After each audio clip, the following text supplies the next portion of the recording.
नमस्कार, माझे नाव सौमित्र कुलकर्णी, इयत्ता 6वी। आज आपण प्रकी अत्रे म्हणजेच प्रल्हाद केशव अत्रे यांची जयंती साजरी करत आहोत। प्रकी अत्रे हे मराठी भाषेतील एक फार मोठे साहित्यकार, नाटककार, लेखक आणि कवी होते। त्यांच्या जयंती निमित्त आज मी तुम्हाला एक त्यांनी लिहिलेली विनोदी कथा सांगणार आहे। तर सुरू करूया।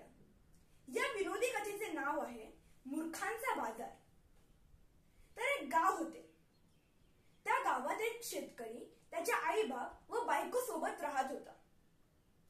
त्याचे आईबाप आणि तो शेतकरी रोज शेतावर कामाला जायचे व त्याची बायको घरी भाकऱ्या करत बसायची आणि 12 वाजता त्या भाकऱ्या शेतावर न्यायची। असेच एके दिवशी ते तिघेही शेतावर गेले।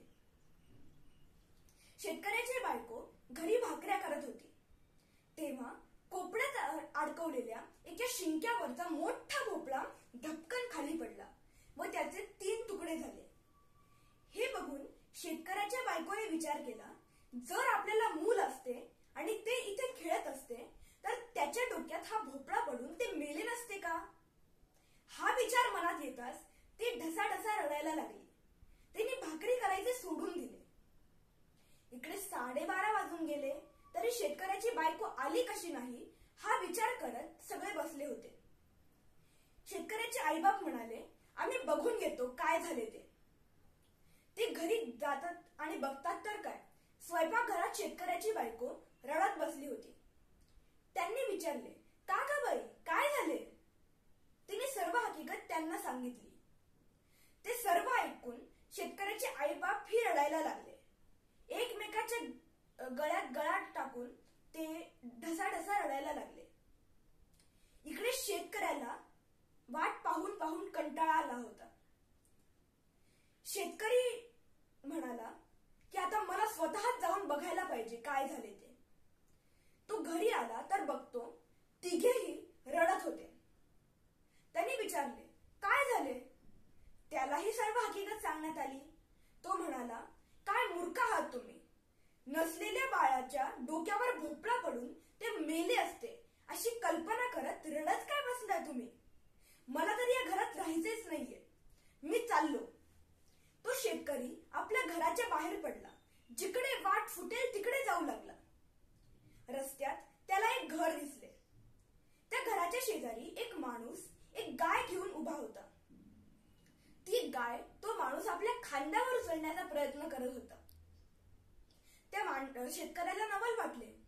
त्याने विचारले, अहो हे काय करताय? गाय थोडी उचलणार आहे। तो माणूस म्हणाला, बरा आला, मला मदत कर। माझ्या घराच्या छतावर फार गवत आले आहे, ते खाण्यासाठी मला या गायीला वर न्यायचे आहे। शेतकरी मनातल्या मनात हसला, म्हणाला, माझ्या घरच्यांपेक्षा तर मूर्ख माणूस आहे हा। पुढे जाऊ लागला तो। पुढे परत एक घर दिसले। ते बाहेरून बंद होते। वर त्या घराला एक शिडी लावून एक माणूस वरच्या जाळीतून आत शिरण्याचा प्रयत्न करत होता। त्या शेतकऱ्याला वाटले, हा चोरबीर तर नाही ना?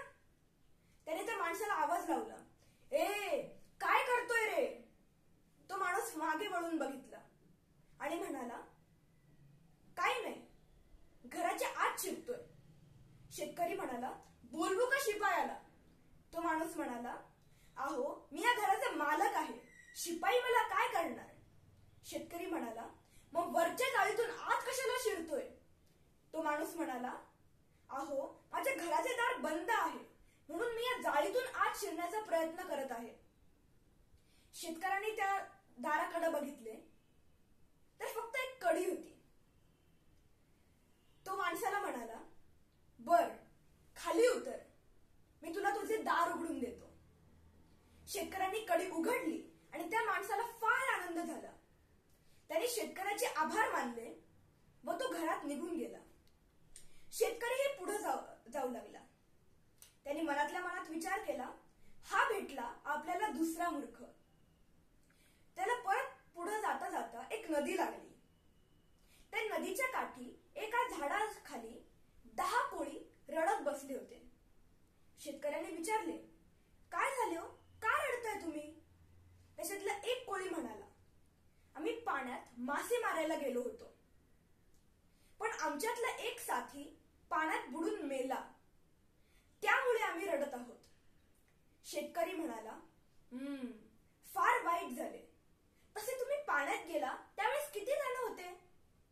कोळी म्हणाला, पाण्यात गेलो त्यावेळेस तर आम्ही 10 जण होतो, पण परत आलो तेव्हा 9 सुटलो.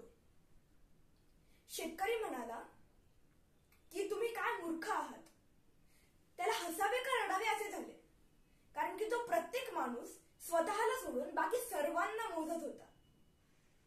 शेतकऱ्याने मनातल्या मनात विचार केला की आपल्या घरच्यांपेक्षाही मूर्ख माणसे या जगात आहेत, तर त्यांच्यावर रागवण्यात काहीही अर्थ नाही, आणि तो मोठ्या समाधानाने आपल्या घरी परतला.